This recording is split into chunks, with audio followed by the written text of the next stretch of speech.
So check this out. Wow. Sitting in the living room just a moment ago, I heard the Lord say to me, He said, your season of suppression is over. I said, oh, wait a minute. Then I began to look up the word suppression. Y'all, I had to take notes for this one, child. So I began to look up what it means to be suppressed. Listen, y'all about to listen to this whole video, because I'm telling you, if you ain't ever heard a word in your life, I went real Mississippi then. But if you ain't never heard a word in your life and you needed something, you better listen. Your season of suppression is over. What does it mean to be suppressed? To be put down by authority or force. To keep from public knowledge. To keep secret. To stop or prohibit the publication, the revelation of. To inhibit the growth or development of. To inhibit the genetic expression of. Your season of suppression is over. Your season of being put down by authority or force is over. Your season of being kept from public knowledge is over. Your season of being kept a secret is over. Your season of being stopped or prohibited the publication or revelation of you is over. Your season of being inhibited the growth or development of, that's over too. The season of the inhibition of the genetic expression of who you are, the DNA of God in the earth, is over. You know what He took me to after that? He took me to Romans, starting with the 18th verse, Romans 8 and 18. Y'all know where I'm going. We're going to talk about the sons of God, because this is the season of suppression, because they have been trying to suppress the DNA of God in you. Remember, one of the definitions, to inhibit the genetic expression of. So here we go. That's why I don't think this is the Message Bible. Now, I think the Message Bible was written for me. God thought about me when He wrote the book, the Message Bible, baby. Romans 8, starting with 18. That's why I don't think there's any comparison between the present hard times and coming good times. The created world itself can hardly wait for what's coming next. Everything in creation is being more or less held back. God reins it in until both creation and all the creatures are ready and can be released at the same moment into the glorious times ahead. Meanwhile, the joyful anticipation deepens. All around us, we observe a pregnant creation.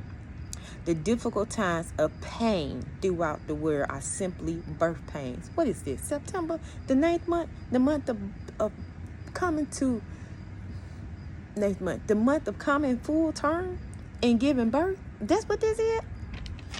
Y'all, I'm being ignorant. I'm excited. All around us, we observe a pregnant creation. The difficult times of pain throughout the world are simply birth pains. But it's not only around us, it's within us. You know, all them struggles and all this stuff you've been feeling like it's just taking forever, and it's like it's never going to come to pass. I'm never going to be able to get this did. It's hard to bring this business to pass. It's hard even for y'all that are waiting for marriage. It seems hard. Everything just seems hard. Like it's just taking so long, and it's like there's a almost like a toil in you doing your part to make sure it's done. That's what we're talking about. But it's not only around us, it's within us. The Spirit of God is arousing within us. We're also feeling the birth pains. These sterile and barren bodies of ours are yearning for full deliverance. That is why waiting does not diminish us any more than waiting diminishes a pregnant mother. We are enlarged in the waiting. We, of course, don't see what is enlarging us, but the longer we wait, the longer we become, and the more joyful our expectancy. So let me tell you what we went after that, y'all.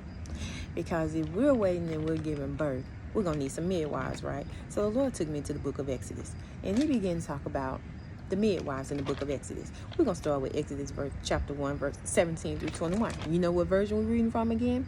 You said it right, the Message version. But the midwives had far too much respect for God and didn't do what the king of Egypt ordered. They let the boy babies live. The king of Egypt called in the midwives. Why didn't you obey my orders? You let those babies live. The midwives answered, Pharaoh, the Hebrew The midwives answered Pharaoh, "The Hebrew women aren't like the Egyptian women. They're vigorous. Before the midwives can get there, they've already had the baby." God was pleased with the midwives. The people continued to increase in number, a very strong people. And because the midwives honored God, God gave them families of their own. So check this out. God is sending midwives. We are in the month of September, and He is sending us midwives. Not only that, some of you will be a midwife even though one is coming to you, because everybody has something to birth, and then all of us pretty much have something to offer. But you are a midwife. And you know what was delivered by those midwives? Moses. But the thing is, even though the midwives was there, they said to Pharaoh, they said that they delivered the babies even before we got there. So before people are aware of what God is doing, that midwife and you gonna already been and gave birth to the promise that God has given you, the thing that's going to bring deliverance.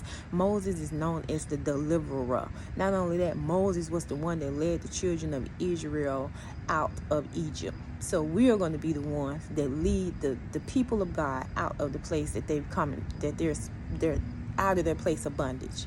So be open to your midwife and be open to being a midwife, because even for that, God is giving us families. You call to be a midwife, you're going to have a family too. Why y'all think there's such a season of marriage and relationships? Baby, this thing is bigger than us. It's bigger than you. Your marriage is bigger than you. Your business is bigger than you. That's why it's time. The time is now. For all of creation is yearning, groaning, and crying out for us to give birth to the things that God has called for us to do. Not only that, there's going to be much more travail in prayer. You're going to find yourself in intercession more. You're going to find yourself praying in the Holy Ghost more. Just praying. And it's not going to be a struggle. It's not going to be a pull, because you know why? God is causing us to rest in Him, to rest in His place of prayer, to rest in His presence, just to rest in Him. We have entered into our place of rest, our Sabbath place. Bye.